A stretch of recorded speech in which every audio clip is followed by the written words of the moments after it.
Assalamualaikum warahmatullahi wabarakatuh. Untuk pembelajaran ekonomi, untuk kali ini kita akan membahas tentang apa saja sih yang akan keluar di PTS nanti. Nah, jadi mohon diperhatikan. Mungkin saya akan memperlihatkan atau menjelaskan sekitar 5-6 soal dari beberapa soal yang akan diujikan nanti pada saat PTS gitu. Jadi buat teman-teman kelas 12 harap diperhatikan. Kita mulai aja ya.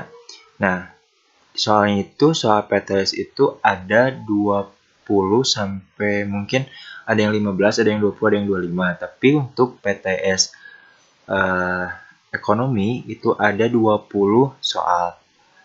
Nah, jadi saya membuat paket A dan paket B untuk soal PTS kali ini. Nah, kita akan coba mulai tentang pembahasan nomor 1 nih. Bagi pemerintah, informasi akuntansi suatu perusahaan sangat penting untuk diketahui. Hal ini untuk keperluan, jadi untuk soal nomor 1 ini tentang informasi akuntansi suatu perusahaan. Nah, jadi informasi akuntansi sebuah perusahaan, khususnya pemerintahan, itu diperlukan untuk apa? A. Naik turunnya pembayaran dividen. B. Penetapan jumlah pajak. C. Jumlah karyawan dan peningkatan gaji. D. Kemampuan perusahaan mengembalikan pinjaman.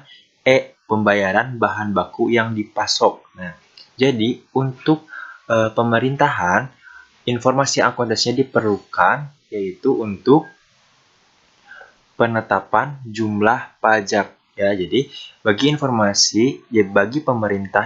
pemerintahan, informasi akuntansi suatu perusahaan sangat penting untuk diketahui. Hal ini untuk keperluan penetapan jumlah pajak, ya. Lanjut nomor 2. Guru yang mencetak akuntan termasuk dalam kategori akuntan.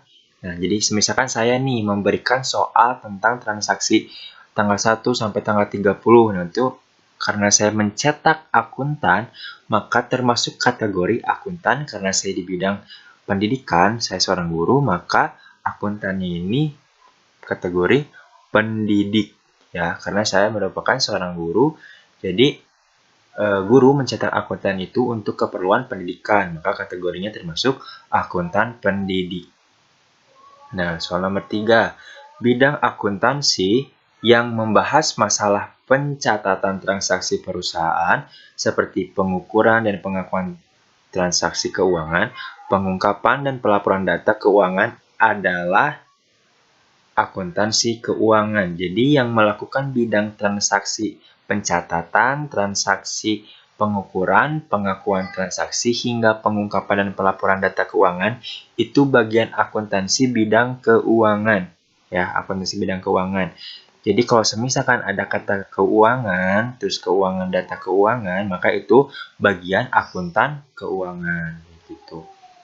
Nomor 4. Dari beberapa pernyataan berikut ini yang merupakan pengertian akuntansi adalah A. Pencatatan arus kas dan laba rugi perusahaan.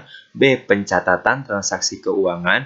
C. Proses pencatatan, penggolongan, peringkasan, atau pengikhtisaran pelaporan dan penganalisisan data keuangan suatu organisasi.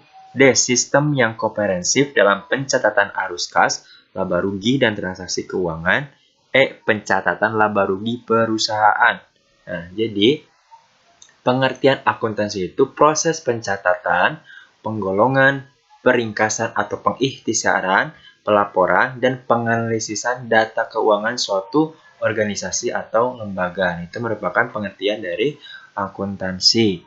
Nomor 5. Akuntansi merupakan proses pengidentifikasi, mengukur, dan melaporkan informasi ekonomi untuk memungkinkan adanya penilaian dan pengambilan keputusan yang jelas dan tegas bagi pengguna informasi tersebut.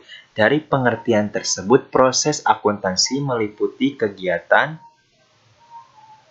A. Pencatatan penggolongan pelaporan pengikhtisaran. B. Pencatatan penggolongan pengikhtisaran pelaporan. C. Pencatatan pengikhtisaran pelaporan penggolongan. D. Pencatatan pengikhtisaran penggolongan pelaporan. E. Penggolongan pencatatan pengikhtisaran dan pelaporan. Jawabannya itu B. Pencatatan penggolongan pengikhtisaran hingga pelaporan. Jadi pengertian akuntansi, proses akuntansi itu meliputi pencatatan penggolongan pengikhtisaran dan pelaporan. Nih yang terakhir yang saya akan jelaskan. Pasifa sebuah perusahaan dapat dibagi ke dalam dua kelompok, yaitu ingat ada aktiva, ada pasifa. Kalau aktiva itu kalau misalkan harta, kas, perlengkapan, peralatan, piutang, bangunan, terus tanah dan lain-lain yang bersifatnya harta gitu, aktiva. Kalau pasiva itu kayak kewajiban ataupun modal, utang dan modal. Berarti pasifa sebuah perusahaan dapat dibagi ke dalam dua kelompok, yaitu B. Kewajiban dan modal. Kayak gitu. Jadi itu merupakan soal-soal yang mungkin nanti akan keluar pada saat PTS. Nah, soal selanjutnya itu soal-soal yang telah saya berikan di pertemuan-pertemuan sebelumnya, misalkan dari persamaan dasar akuntansi hingga siklus akuntansi perusahaan jasa yang kalian sering kerjakan itu nanti akan keluar di PTS juga. Jadi selain si 6 soal ini, sisanya ke bawahnya itu tentang persamaan dasar akuntansi yang kalian pernah hitung dan siklus perusahaan akuntansi perusahaan jasa yang pertemuan kemarin dan kemarinnya lagi kalian udah coba hitung. Itu semuanya keluar. Jadi untuk itu kalian lebih coba belajar kembali apa saja yang kemarin telah kalian pelajari, sama simak-simak lagi dan pahami lagi dari penjelasan tentang soal yang sekarang itu. Sekian. Wabillahi taufiq wal hidayah. Wassalamualaikum warahmatullahi wabarakatuh.